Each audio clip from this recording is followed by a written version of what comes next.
guys, welcome back to a brand new video. In this sit down video I'm going to be talking about 5 random facts about my learning disabilities or learning disability.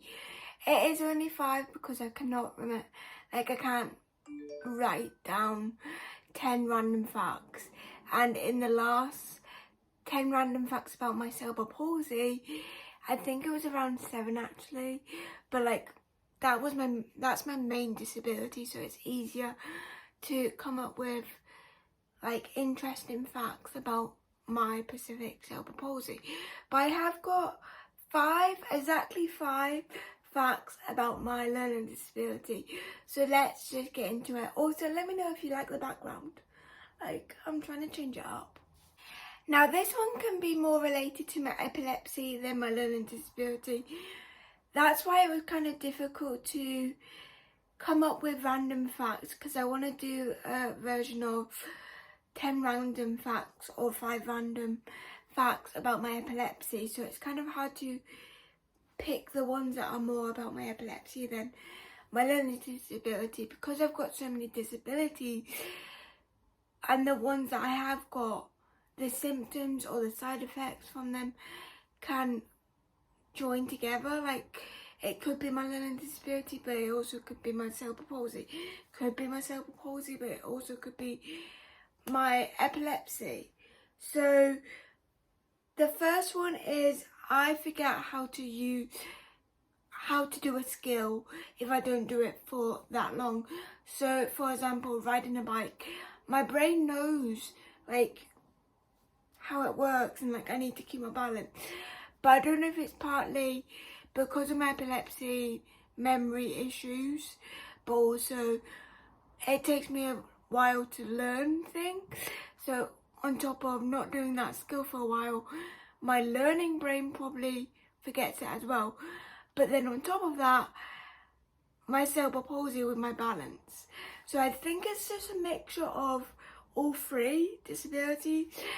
But I feel like some way or somehow that is partly related to my learning disability as well. But I think again it is mainly my memory issues, I feel like. But on to the next one. Now, as most people know, everyone learns in their own time, speed, everyone learns. Some people learn really slow, some people learn really fast, and most disabled people, not all disabled people, learn or take a while to process what you're telling them and taking in the information. And that's why people with special needs, I don't like the term special needs, but I'm going to use it in the video, they can get called slow in that, because from the outside we do look like we're taking forever to take in that information or going really slow. I just want to say, it may look like we're being slow, but in our brain we are using all the brain power that we can to take in the information. But that's a big insult. I wouldn't say it's as bad as the S word for people with cerebral palsy or just disabled people in general, but calling someone slow is also quite nasty. But the way I learn is watching what people are doing and then doing it. So in a job setting, if you showed me, for example, retail, some people have these little mini device phone, and you can check if the item's not in stock anymore, or it's technically retailed out of date, so you need to take it off the shelf and stuff like that. So when someone shows me that and how it works a couple of times or once, it really depends on the task that you are showing me, depending how long it takes for me to learn it. If you showed me that skill, or if I did something with you a couple of times, then I will be able to do it and I can try it myself. So that is the way I learn with my learning disability brain. But I feel like most people prefer people showing them what to do and then doing it. Let me know, how do you learn? Do you like people writing it down, like instructions? Or do you like getting just told, okay, go do this, and you just work out for yourself? Let me know. I don't know what other ways there is to learn, like taking in information. But that's the way I learn with my brain. This is kind of related to the other one, just a basic one. It takes me longer to take in the information. With learning disabilities, you can get so many learning disabilities, but I've just got pretty much the typical learning disability. So I know the main one that you can get is like dyslexia and that, and with that you can like take longer to like read or understand a math question or stuff like that. So it is kind of like that, but my type of learning disability affects, I don't know what mine is specifically called, I've just got told I've got a learning disability, that's all I've known from birth. But taking in information that could be my dad explaining in a TV show, why is this happening, understanding a situation, like if it's a really shocked situation, like all of a sudden something's bad happened, processing that, stuff like that, taking in all that information. It can take me a bit longer than the average human or the average brain that's not disabled. Now this is another one that can relate to my cerebral palsy as well, because if you do follow me on TikTok, I relate this fact to my learning disability and my cerebral palsy all the time, because I get questioned on this all the time. Why do you speak like that? Why is your voice like that? And my answer is always, I've got a learning disability and cerebral palsy.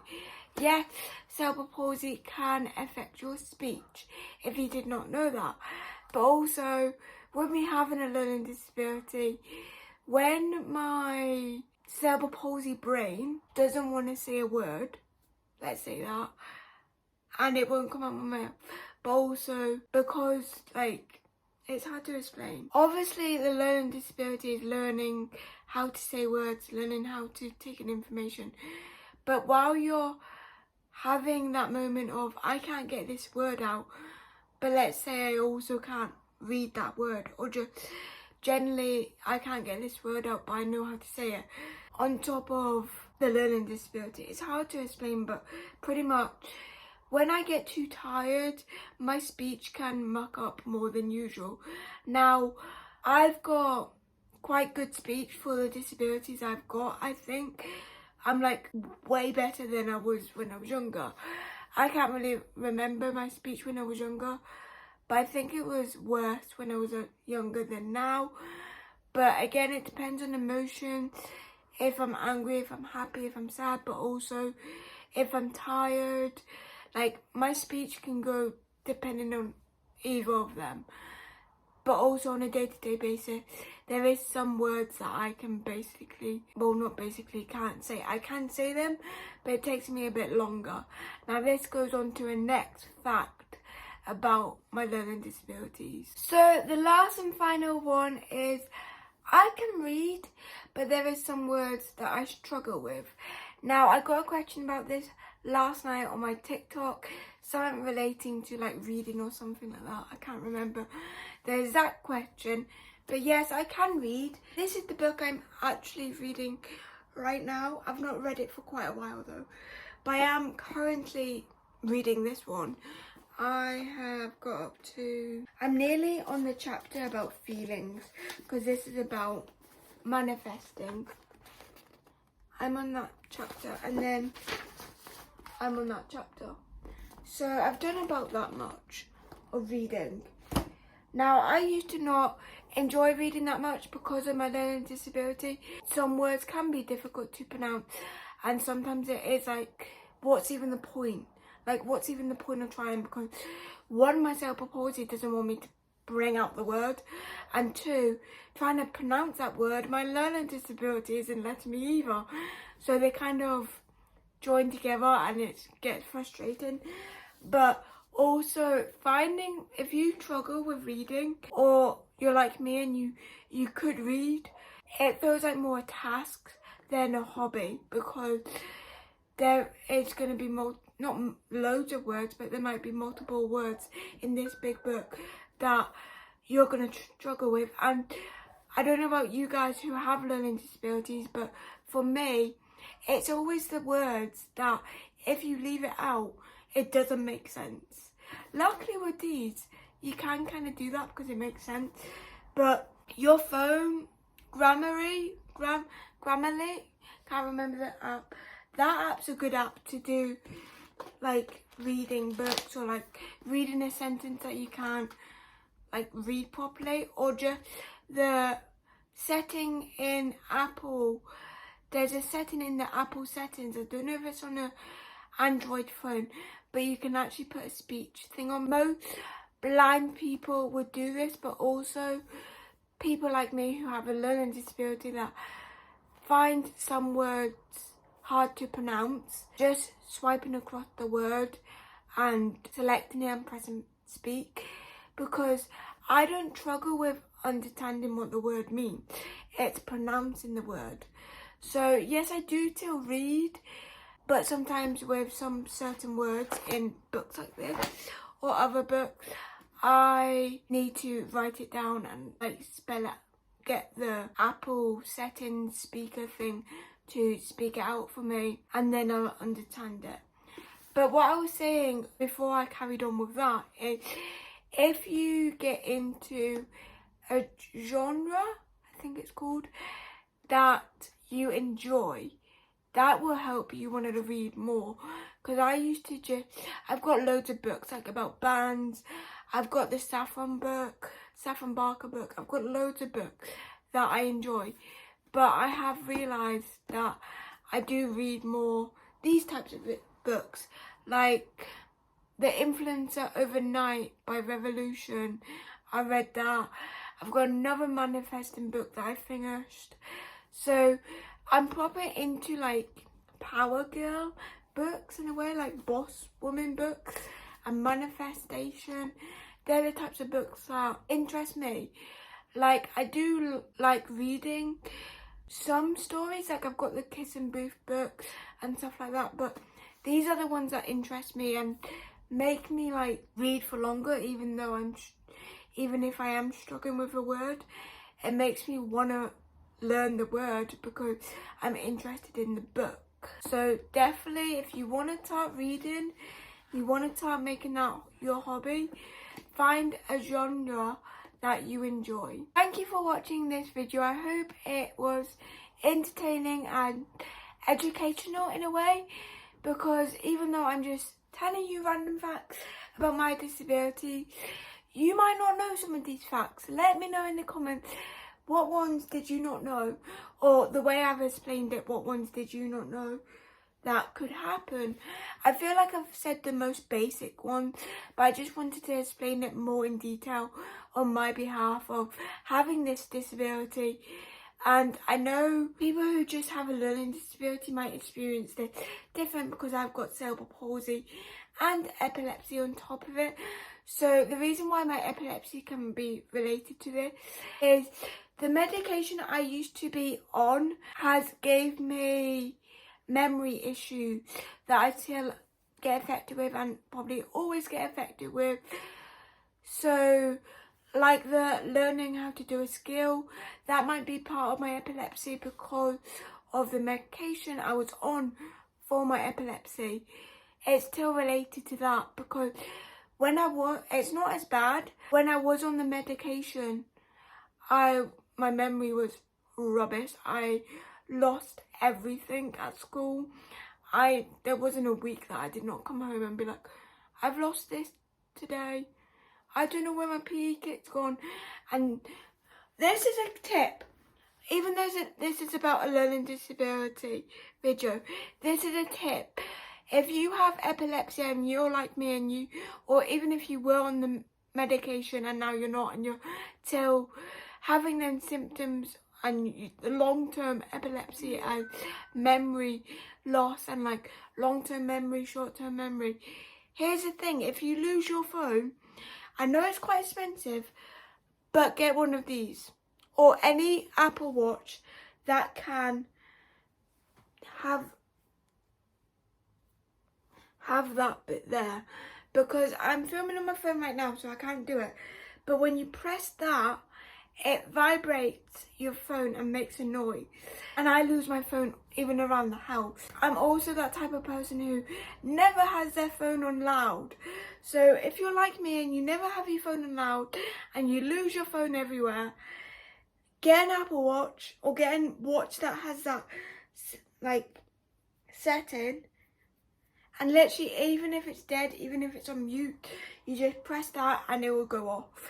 It does need to be near your direction, so if I lost my phone in town and came back home, I would not be able to do that. But also, I've never tried them out, but Apple does also have like magnetic thing for finding my iPhone, so you could put it in your bag, you can do all that, and it does the same thing that I'm explaining that this Apple Watch does. But thank you for watching this video. I hope you enjoyed it. If you did, give it a thumbs up, and I will see you with another video like this, and it will be the one relating to my epilepsy.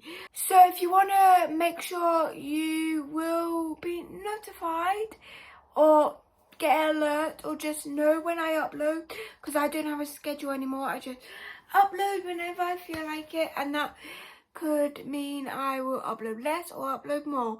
Lately it's been more, but if you do want to know when I upload a video, whether that's a vlog or like I said my epilepsy version of this video, notification bell is down there and the subscribe button is down there. I think it's on that side actually.